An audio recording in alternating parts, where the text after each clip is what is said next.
Bonjour, dans cette série que nous consacrons au texte biblique du 7e siècle au temps du prophète Mohammed. Aujourd'hui donc, dans cette vidéo, nous allons nous focaliser sur le deuxième argument que nous avions évoqué pour prouver que les textes bibliques de la Torah et des évangiles du 7e siècle correspondent exactement aux mêmes textes que nous avons en 2021. En d'autres termes, que les textes bibliques n'ont pas été corrompus. Donc, nous allons aujourd'hui avancer l'argument relatif aux manuscrits de la mer morte qui ont été découverts en 1947, entre 1947 pour être précis et 1956. Il y a eu une pléthore de documents qui se sont enfouis dans les caves de Qumran. Qumran, ça se situe au nord, en fait, de la mer morte, à l'est de Jérusalem et aussi à l'est de Bethléem. Et un bédouin berbère qui se promenait là a découvert justement toute une richesse de documents qui datent entre 300 avant Jésus-Christ, je dis bien 300 avant Jésus-Christ et 100 après Jésus-Christ. Donc, y compris des textes bibliques, nous avons également des textes non bibliques qui ont été retrouvés justement dans ces caves de Qumran parce que c'était une secte juive, les Esseins, qui se sont enfouis lors de la révolte de Bar-Kokhba qui a eu entre 132 et 135 de l'ère chrétienne. D'accord? Ils ont été poursuivis par les Romains. Ils sont révoltés contre l'occupation romaine et ils se sont enfuis dans ces caves avec leurs textes sacrés et leur documentation dont ils étaient en possession et qu'ils ont gardé avec eux. Et on nous dit que ces textes de la mer morte datent entre 300 avant Jésus-Christ et 100 après Jésus-Christ. Ce qui veut dire, ces textes de l'Ancien Testament, d'accord, qui contiennent les 39 livres de l'Ancien Testament, à l'exception du livre de Esther et du livre du prophète Néhémie. Sinon, tous les 37 autres livres de l'Ancien Testament se trouvent dans ces manuscrits. D'accord? Et je rappelle, ces manuscrits sont disponibles en ligne aujourd'hui et nous allons voir rapidement en ligne pour que vous voyez les références de ces livres qui sont disponibles et vous pouvez vous-même faire les vérifications. Nous avons exactement les mêmes textes, les mêmes livres de l'Ancien Testament avec les mêmes chapitres, d'accord, que nous avons aujourd'hui en 2021. D'accord? Donc, ces manuscrits, justement, lorsqu'ils ont été découverts, on s'est rendu compte que les manuscrits les plus anciens dont nous étions en possession avant 1947 dataient de 900 après Jésus-Christ. D'accord? Et maintenant, avec ces découvertes des manuscrits de la mer morte, aujourd'hui, toute spéculation sur l'authenticité des textes bibliques est maintenant clouée au pilori. Plus de spéculation, parce que nous avons les textes qui sont disponibles, authentiques et qui ont été vérifiés. Et je rappelle que c'est exactement les mêmes textes que nous avons aujourd'hui en 2021 qui se trouvaient dans les caves de Qumran qui datent de 300 avant l'ère chrétienne, avant même l'arrivée de Jésus-Christ. Ces documents étaient disponibles. Ils ont été copiés à la main, d'accord, par des scribes qui sont experts.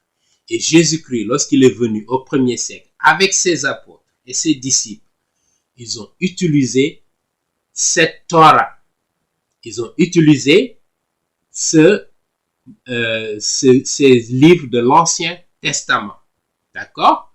Et ils ont lu à partir du Septuagint, qui est la traduction grecque de l'Ancien Testament, qui a eu lieu entre 250 avant Jésus-Christ et qui a été traduit vers 250 avant Jésus-Christ par 70 experts. C'est pourquoi on l'appelle le Septuagint. Donc, c'est des experts qui maîtrisaient la langue hébraïque et la langue grecque, qui ont traduit l'ensemble des livres de l'Ancien Testament en hébreu pour mettre ça à la disposition des gens.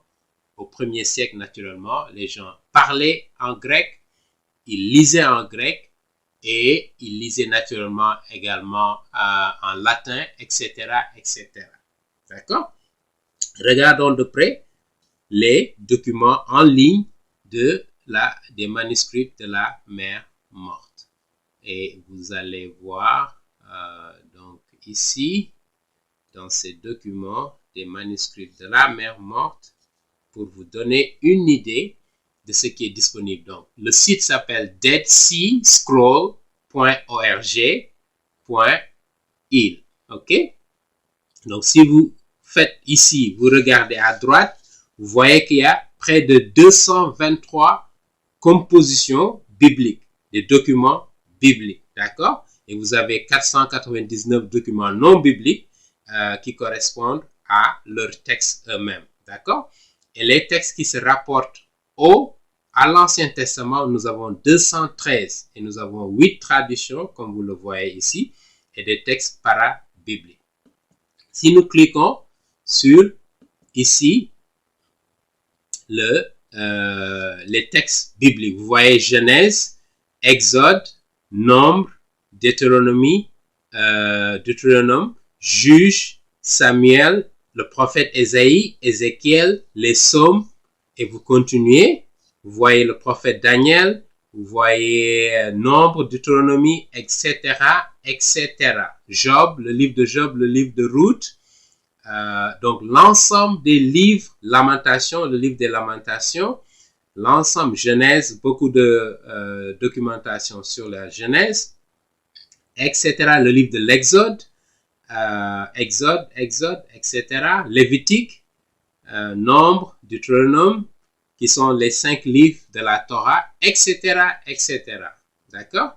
Vous voyez donc que les documents de la mer morte sont disponibles en ligne pour toute personne qui est à la recherche de la vérité, pour y accéder, pour voir ce qui est disponible. Donc, en conclusion, qu'est-ce que nous pouvons retenir? Les manuscrits du Codex Vaticanus que nous avons vu dans la vidéo précédente. Les manuscrits du Codex Sinaiticus que nous avons vu dans la vidéo précédente et qui sont tous disponibles en ligne aujourd'hui. Et aujourd'hui, les manuscrits de la mer morte qui contiennent l'ensemble des livres de l'Ancien Testament à l'exception du livre de Esther et de Néhémie. D'accord? Correspondent exactement au texte de l'Ancien Testament que nous avons aujourd'hui en 2021. Exactement, les mêmes nombres de chapitres, les mêmes versets, etc., etc. Il n'y a pas de preuve plus captivante. Il n'y a pas de preuve plus solide que ces preuves que nous sommes en train de vous fournir pour vous montrer que les textes bibliques au temps du prophète Mohammed n'ont pas été corrompus. Parce qu'avant que Mohammed n'arrive, nous avions déjà ces textes en notre possession, qui ont été copiés de génération en génération sur des centaines et des centaines d'années avant que l'islam n'arrive. Et lorsque l'imprimante, l'impression a été créée, inventée par Gutenberg vers 1450 de notre ère chrétienne, c'est là où il y a une démultiplication justement de ces textes bibliques. Parce que Gutenberg a commencé à copier, si vous voulez, par la presse, par une imprimante, les textes bibliques pour une diffusion beaucoup plus large des textes sacrés des chrétiens. D'accord? Et voilà l'histoire des textes bibliques, l'histoire textuelle des textes sacrés.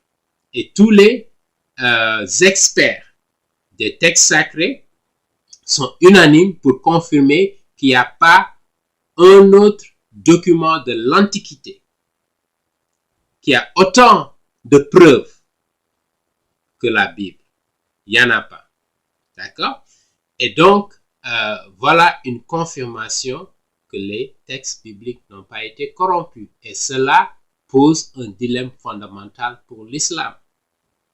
Parce que l'islam affirme l'authenticité des textes bibliques, de la Torah en particulier et des évangiles. Et pourtant, lorsque nous regardons les enseignements de la Torah et des évangiles, ils contredisent les enseignements du Coran, qui dit que si vous associez d'autres divinités ou personnes à Allah, vous commettez le péché qui n'est pas pardonnable, qui s'appelle le shirk et qui vous conduit à l'enfer.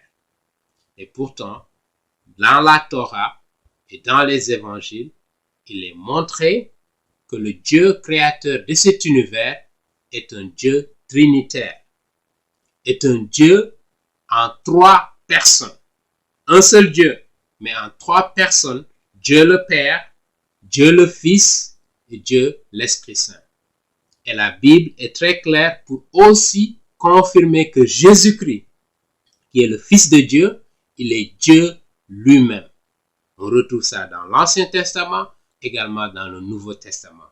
Et j'ai un livre qui est consacré à la divinité de Jésus-Christ pour prouver, au-delà de tout doute, que Jésus-Christ est Dieu lui-même. Ce qui contredit l'enseignement du Coran. Et le Coran affirme également dans la sourate 4, verset 157, que Jésus-Christ n'a été ni crucifié, ni tué, et donc par conséquent, il n'était pas ressuscité, ce qui est contraire à l'enseignement fondamental du christianisme que Jésus-Christ est mort. Il a été annoncé des centaines d'années à l'avance qu'il allait être crucifié, qu'il allait mourir et qu'il allait ressusciter. D'accord?